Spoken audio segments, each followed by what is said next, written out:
Assalamualaikum warahmatullahi wabarakatuh. Waalaikumsalam warahmatullahi wabarakatuh.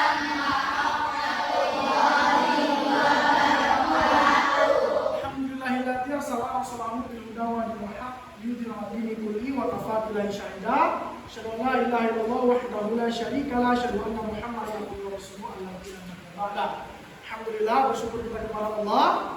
Pada hari ini kita lanjutkan pertemuan kita. Sebelum itu Bapak mau nyapa dulu. Apa kabar anak SD Muhammadiyah? Alhamdulillah, tetap semangat. Allahu Akbar. Yang semangat anak SD Muhammadiyah. Alhamdulillah, tetap semangat. Allahu Akbar. Allahu Akbar, alhamdulillah. Nah kayak gitu kan semangat ya jadinya. Oke, hari ini kita akan masuk pada materi tentang surah Al-Ma'un. Sebelumnya kita udah mempelajari surah Al-Ma'un. Apa itu surah Al-Ma'un kira-kira Kak? Surah yang Lupa. Ayo siapa yang bisa? Kira-kira ini. Apa surah Al-Ma'un? Artinya merupakan yang berguna. Oke. Pada juz berapa surah Al-Ma'un itu ada kira-kira? Bapak pengen ingatan kalian lagi? Mengendru. Pada juz berapa surah Al-Ma'un? Juz 30, oke. Berapa surah? Berapa ayat? Kamu nggak? Berapa ayat? 5. Berapa ayat surah Al-Ma'un? 7. Berarti surah Al-Ma'un itu adalah surah juz ke-30, terletak pada juz surah ke-107, terletak pada juz 30 dan terdiri dari 7 ayat. Kira-kira terletak mana itu Al-Ma'un? Apakah termasuk golongan surah Oke, jadi pengetahuan tentang Al-Ma'un kalian Bapak kira udah paham. Sudah. Kemudian selanjutnya, kira-kira tahu nggak tentang apa sebenarnya surah Al-Ma'un ini? Tentang anak yatim, terus barang-barang keluarga, terus dari anak yatim. Bagaimana orang yang mendustakan agama? Sudah, orang yang mendustakan agama. Jadi di situ salah satunya adalah orang yang suka mengabdi anak yatim. Apa itu yatim? Yang tidak mempunyai orang tua, terutama ayah. Oke. Kira-kira tahu nggak kalian sebenarnya kisah Nabi Muhammad dia adalah seorang yatim? Nabi Muhammad itu seorang yatim nggak kira-kira? Iya. Nabi Muhammad, Bapak ceritakan sedikit. Nabi Muhammad SAW itu dilahirkan tanpa ada orang tuanya meninggal. Beliau yatim ketika masih dalam kandungan. Coba bayangkan, masih dalam kandungan beliau sudah yatim. Kemudian apa lagi? Emaknya meninggal pada dia usia 4 tahun. Kurang yatim dia apa lagi Nabi Muhammad. Tapi Nabi Muhammad dia bisa menjadi orang yang luar biasa, menjadi nabi yang dipilih Allah. Karena apa? Karena memang Nabi Muhammad adalah orang yang disiapkan Allah untuk menjadi seorang nabi. Dia nggak minder walaupun dia yatim. Nabi Muhammad jujur, amanah, fatanah, cerdas, tabligh, menyampaikan. Satu lagi apa?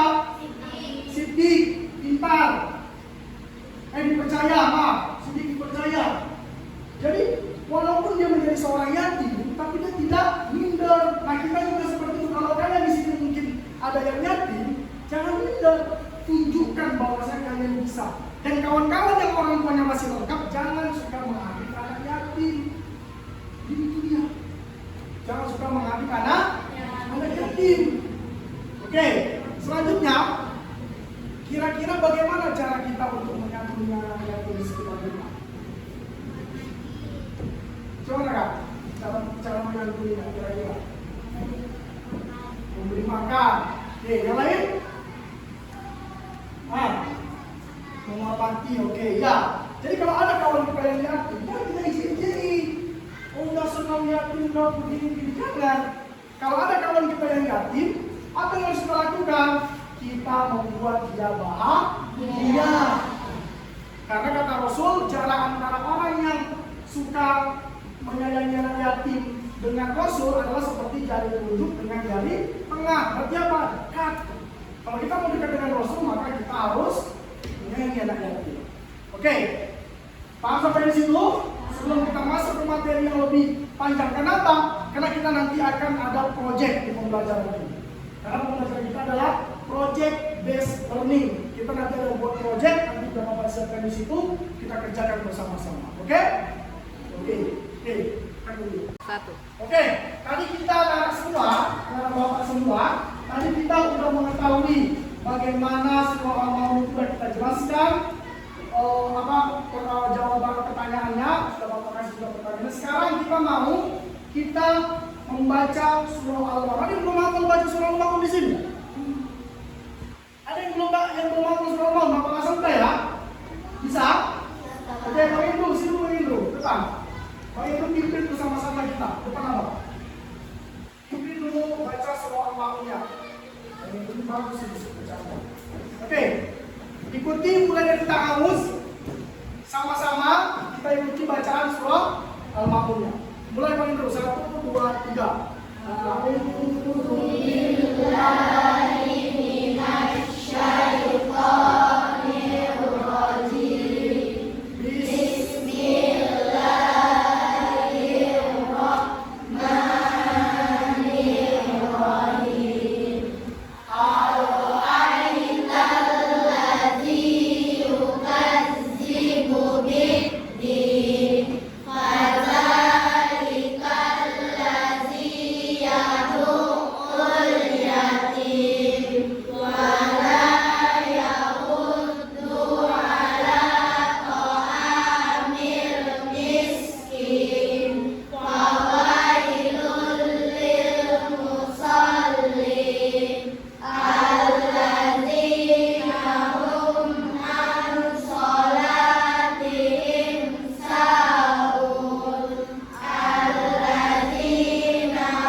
Oke, sudah kita baca dari Al-Ayat tadi udah dibikin sampai apa tadi terakhirnya? Hah? Ayo, apa yang terakhirnya? Yang mau dan apa artinya? Yang pertama, Al-Ayat tadi udah dibikin. Tahukah kan orang-orang yang mendustai? Kedua, yaitu orang yang suka mengerti karena ketiga, orang yang akan menghormatkan orang. Yang keempat, bahwa itu musolli dan mengerti as-sholatin sahur. Kalau orang-orang yang sholat, nah ayat 4 dan 5 ini jangan diartikan terpisah ya. Karena kalau diartikan terpisah bisa lari jawabannya. Celakalah orang-orang yang sholat. Makanya boleh bisa jalan 30 nantinya. Siapa yang celaka itu? Yaitu orang-orang yang lalai terhadap sholat. Apa yang lalai? Apa itu lalai? Kalau di ayat ke-6-nya, orang yang berbuat riya dan akan memberi makan dan akan memberi apa? Orang berharganya. Lalai itu yang Bapak bilang riya. Misal, mengikuti tadi dia sholat karena pengen diberikan sepeda misalnya, atau Bang Askar dia sholat karena pengen diberikan PS5 misalnya kayak gitu. Ya kan? Pernah main PS5? Enggak. Oke, jadi kalau kita sholat itu kita harus hanya berniat kepada Allah billahi ta'ala. Oke, jadi kira-kira Bapak pengen buat kelompok-kelompok dulu.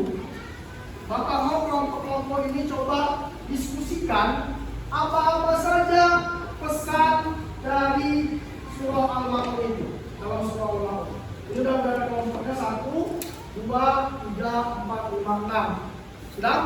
Bapak mau kelompok yang mendiskusikan, Bapak kasih waktu mungkin beberapa menit. Nanti pembacaan dari kelompoknya Bapak suruh ke depan untuk menjawab apa hasil diskusi. Bisa kira-kira? Bisa? Oke.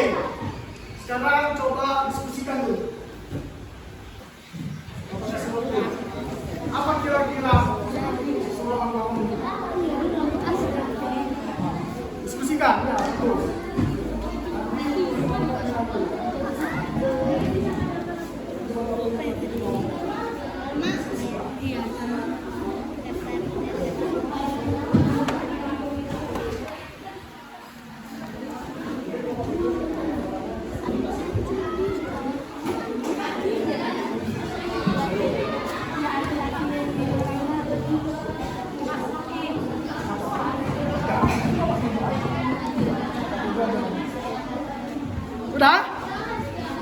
mulai serius nih.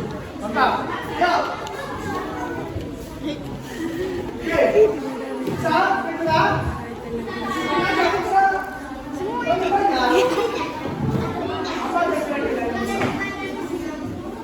Oke. Sudah? Sudah? Terserah. Apa aja pesan-pesannya kan tadi Bapak udah jelaskan. Soal tentang apa aja. Pesan-pesannya. Apa-apa saja di soal mau itu. Apakah mengabdi orang yatim, apakah mengabdi orang miskin.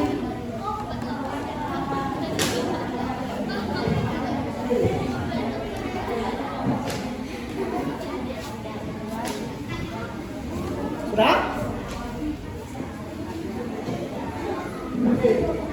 Oke, Bapak anak sudah?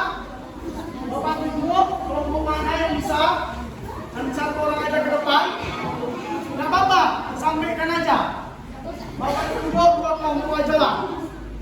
Dua kelompok aja dulu. Nah, yang pertama kelompok 1 sama kelompok 6 di situ.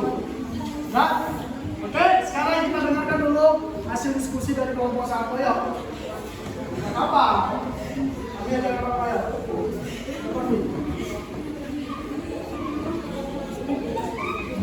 Oke, dengarkan. Sambil yang lain diskusi, dengarkan dulu hasil diskusi dari kelompok 1 ini. Kenalkan namanya, kemudian asal kelompoknya, baru sampaikan hasil diskusi dari kelompok 2.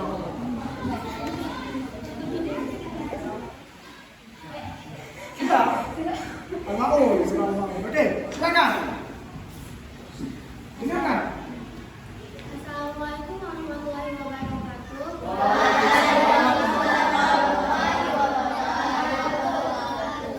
Perkenalkan, saya Amira Astari, perwakilan dari kelompok 1, ingin menyampaikan pesan moral surah Al-Maun.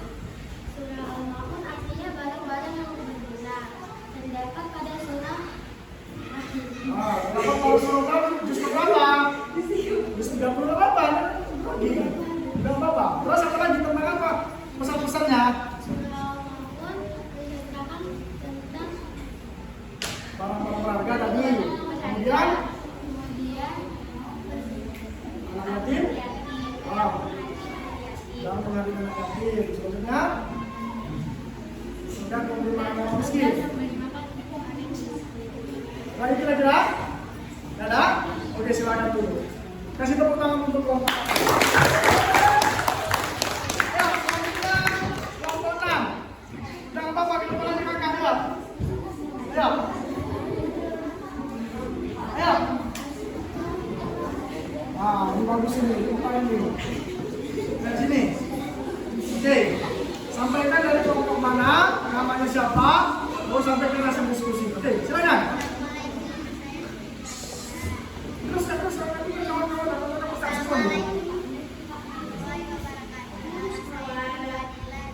Ulanglah, belum lagi dijawab. Assalamualaikum warahmatullahi wabarakatuh. Assalamualaikum.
mereka berbuat baik. Lagi kira-kira? Oke, tepuk tangan untuk kelompok. Oke, nah luar biasa diskusi dari kelompoknya.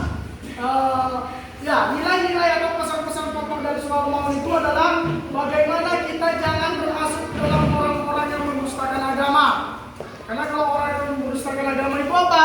Orang-orang yang suka mengabdi anak yatim, orang-orang yang lalai terhadap sholatnya, enggan memberi makan orang miskin, dan tidak pernah mau membantu terhadap sesama. Jangan kita termasuk dalam golongan orang-orang seperti itu. Oke, selanjutnya. Apa kira-kira kasih sayang kita terhadap anak yatim yang bisa kita lakukan dalam kehidupan sehari-hari? Membuatnya bahagia. Kemudian berteman dengan baik. Intinya kepada anak yatim kita jangan saling mencela. Kayak Bapak bilang di awal. Oh dasar kamu udah yatim kalau begini, jangan. Itu merupakan perbuatan tercela. Tidak boleh. Sudah? Pahami tidak? Sekarang kita masuk kepada proyek kita. Proyek apa Pak? Kita mau buat apa Pak?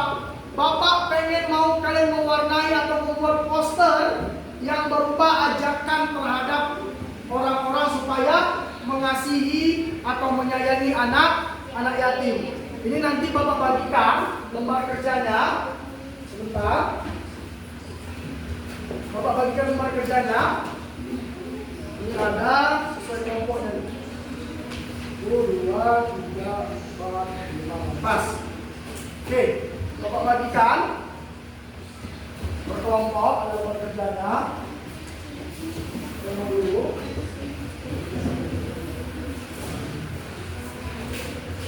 Sudah? Itu ada yang belum diwarnai. Sudah? Itu ada poster ayo berbagi kebahagiaan. Sudah? Nah, Bapak mau itu poster ajakan kalian untuk orang-orang supaya menyayangi anak yatim. Untuk menyayangi anak yatim. Bapak mau itu sama-sama digambar, diwarnai.